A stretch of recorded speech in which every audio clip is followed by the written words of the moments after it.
बिस्मिल्लाहिर्रहमानिर्रहीम। खुतबाते अमीरुल मोमिनीन इमाम अली अलैहिस्सलाम। नहजुल बलागा खुतबा नंबर 112। अमीरुल मोमिनीन इमाम अली अलैहिस्सलाम अपने इस खुतबे में ज़ुहद व तक़वा और ज़ादे उक़बा की अहमियत के मतलब इरशाद फरमाते हैं। तमाम हम इस अल्लाह के लिए है जो हम का पविन नेमतों से और नेमतों का सिलसिला शुक्र से मिलाने वाला है। हम इसकी नेमतों पर इस तरह हम करते हैं जिस तरह इसकी आजमाइशों पर सनाओ शुक्र बजा लाते हैं, और इन नफ्सों के खिलाफ इससे मदद मांगते हैं जो कि अहकाम बजा लाने में सुस्त कदम और ममनू चीज़ों की तरफ बढ़ने में तेज़ गाम है। इन गुनाहों से मग़फ़िरत चाहते हैं कि जिन पर इसका इल्म महीद और नामा अमाल हावी है। ना इल्म कोई कमी करने वाला है और ना नामा अमाल किसी चीज़ को छोड़ने वाला है। हम इस शख्स के मानिद इस पर ईमान रखते हैं कि जिसने गैब की चीज़ों को अपनी आंखों से देख लिया हो और वादा की हुई चीज़ों से आगाह हो चुका हो। ऐसा ईमान कि जिसके खलूस ने शिर्क को और यकीन ने शक को दूर फेंक दिया हो। और हम गवाही देते हैं कि अल्लाह के अलावा कोई माबूद नहीं जो वहदहु ला शरीक है, और ये कि मोहम्मद सल्लल्लाहु अलैहि वसल्लम इसके अब्दुर रसूल हैं। ये दोनों शहादतें अच्छी बातों को ऊंचा और नेक अमाल को बुलंद करती हैं। जिस तराजू में इन्हें रख दिया जाएगा इसका पल्ला कभी हल्का नहीं होगा, और जिस मीज़ान से इन्हें अलग कर लिया जाएगा इसका पल्ला कभी भारी नहीं हो सकता। ए अल्लाह के बंदो, मैं तुम्हें अल्लाह से डरने की नसीहत करता हूँ, इसलिए कि यही तकवा ज़ादे राह है और इसी को लेकर पलटना है। ये ज़ाद मंजिल तक पहुँचाने वाला और ये पलटना कामयाब पलटना है। इसकी तरफ सबसे बेहतर सुना देने वाले ने दावत दी और बेहतरीन सुनने वाले ने इसे सुनकर महफूज कर लिया।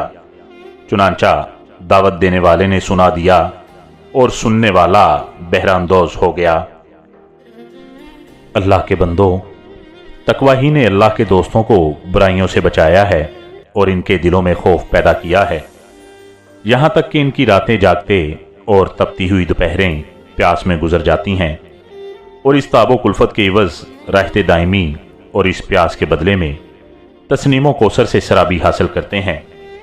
इन्होंने मौत को करीब समझकर अमाल में जल्दी की और उम्मीदों को झुठलाकर अजल को निगाह में रखा।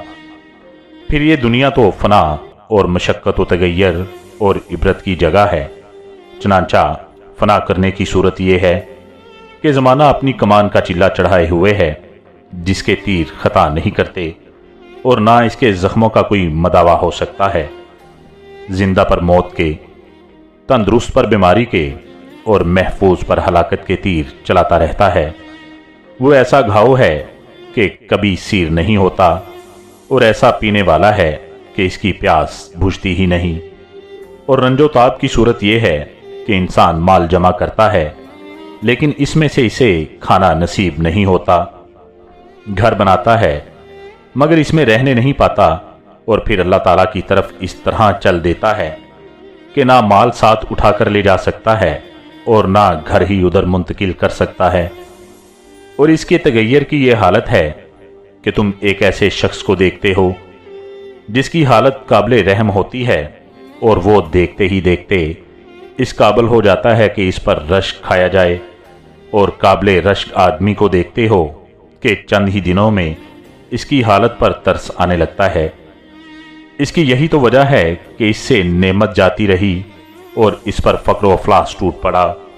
और इससे इबरत हासिल करने की सूरत यह है कि इंसान अपनी उम्मीदों की इंतहा तक पहुंचने ही वाला होता है कि मौत पहुंचकर उम्मीदों के सारे बंधन तोड़ देती है।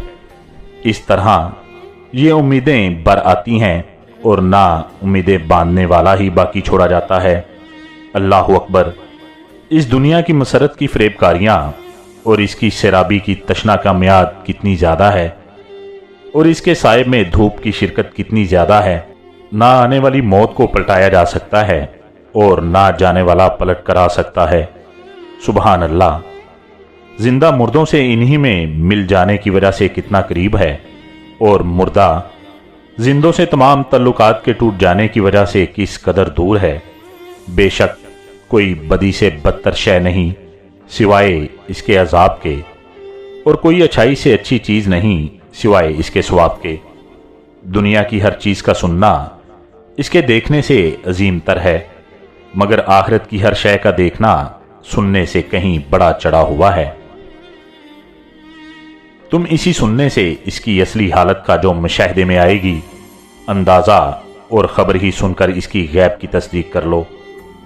तुम्हें मालूम होना चाहिए कि दुनिया की कमी और आखिरत का इजाफा उकबा की कमी और दुनिया के इजाफे से कहीं बेहतर है। बहुत से घाटा उठाने वाले फायदे में रहते हैं और बहुत से समेट लेने वाले नुकसान में रहते हैं। जिन चीज़ों का खुदा ने तुमको हुक्म दिया है और तुम्हारे लिए जायज़ रखी हैं, इनका दामन इन चीज़ों से कहीं वसी है जिनसे रोका है, और हराम की हुई चीज़ों से हलाल चीज़ें कहीं ज़्यादा हैं। लिहाजा ज़्यादा चीज़ों की वजह से कम चीज़ों को छोड़ दो और तंगाए हराम से निकलकर हलाल की वस्तों में आ जाओ। इसने तुम्हारे रिज़्क़ का जिम्मा ले लिया है और तुम्हें अमाल बजा लाने का हुक्म दिया गया है। लिहाजा जिस चीज़ का जिम्मा लिया जा चुका है इसकी तलाशो तलबो अमालो फ़राइज़ के बजा लाने से तुम्हारी नज़रों में मुकद्दम ना होना चाहिए। मगर खुदा की कसम तुम्हारा तर्ज अमल ऐसा है कि देखने वालों को शुबा होने लगे और ऐसा मालूम हो कि रिज़्क़ का हासिल करना तुम पर फ़र्ज है, और जो वाकई तुम्हारा फरीज़ा है यानी वाजबात का बजा लाना वो तुमसे साकत है। अमल की तरफ बढ़ो और मौत के अचानक आ जाने से डरो। जो रिज़्क़ हाथ नहीं लगा कल इसकी ज़्यादती की तवक्को हो सकती है, और उम्मीद नहीं कि उम्र का गुजरा हुआ कल आज पलट आएगा। उम्मीद तो आने वाले की हो सकती है और जो गुजर जाए इससे तो मायूसी है। अल्लाह से डरो जितना इससे डरने का हक है, और जब मौत आए तो तुमको बहर सूरत मुसलमान होना चाहिए।